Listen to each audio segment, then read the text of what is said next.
દ્વારકાની ડીપીએસ અને સંસ્કૃતિ સ્કૂલ સહિત દિલ્હીની 6 શાળાઓમાં ધમકીભર્યા ઈમેલથી ખળભળાટ. Delhi police bomb disposal squad અને ફાયર એન્જિન ઘટના સ્થળે પહોંચી તપાસ શાળામાં હાથ ધરાઈ. આજે ગુજરાતના સ્થાપના દિનથી વડાપ્રધાન મોદી 2 દિવસ ગુજરાતમાં સભા ગજવશે. આજે ડીસા અને હિંમતનગરમાં પ્રધાનમંત્રી મોદીની જનસભા. ભાજપનો ઝંઝાવાતી ચૂંટણી પ્રચાર. પીએમ સહિત ભાજપના કેન્દ્રીય મંત્રીઓ ગુજરાતમાં ગજવશે સભા. આસામ, યુપી અને મધ્યપ્રદેશના સીએમ ગુજરાતમાં કરશે પ્રચાર. ગુજરાતના પ્રવાસ અગાઉ પીએમ મોદીએ વડોદરાના ઉમેદવાર હિમાંગ જોશીને લખ્યો પત્ર. શ્રમ રોજગાર મંત્રાલયમાં સલાહકાર તરીકે જોશીની ભૂમિકાની કરી પ્રશંસા.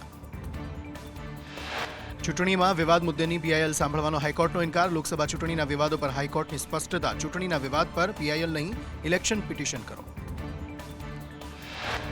અમેઠી અને રાયબરેલીમાં નામાંકનમાં 2 દિવસ બાકી. રાહુલ ગાંધી ચૂંટણી લડવા પર હજુ પણ સસ્પેન્સ યથાવત.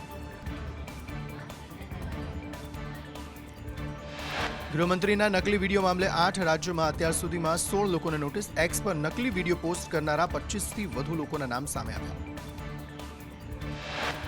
ચૂંટણી વચ્ચે સામાન્ય રાહતના સમાચાર. ઓઇલ કંપની દ્વારા કોમર્શિયલ ગેસ સિલિન્ડરની કિંમતોમાં 20 રૂપિયાનો ઘટાડો કરવામાં આવ્યો. ઘરેલું એલપીજી સિલિન્ડરના ભાવમાં કોઈ ફેરફાર નહીં.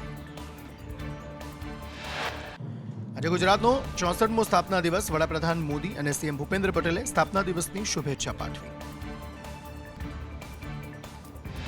આજે મહારાષ્ટ્રનો પણ 64મો સ્થાપના દિવસ. મહારાષ્ટ્રના સીએમ એકનાથ શિંદે મુંબઈમાં હુતાત્મા ચોકે સંયુક્ત મહારાષ્ટ્ર ચળવળ માટે બલિદાન આપનારાઓને શ્રદ્ધાંજલિ આપી. રાજ્યમાં ગરમીનો પ્રકોપ રહેશે યથાવત. 2 દિવસ બાદ ગરમીનું પ્રમાણ વધવાની આગાહી. અમદાવાદ, ગાંધીનગરમાં તાપમાન 42 થી 43 ડિગ્રી પહોંચશે.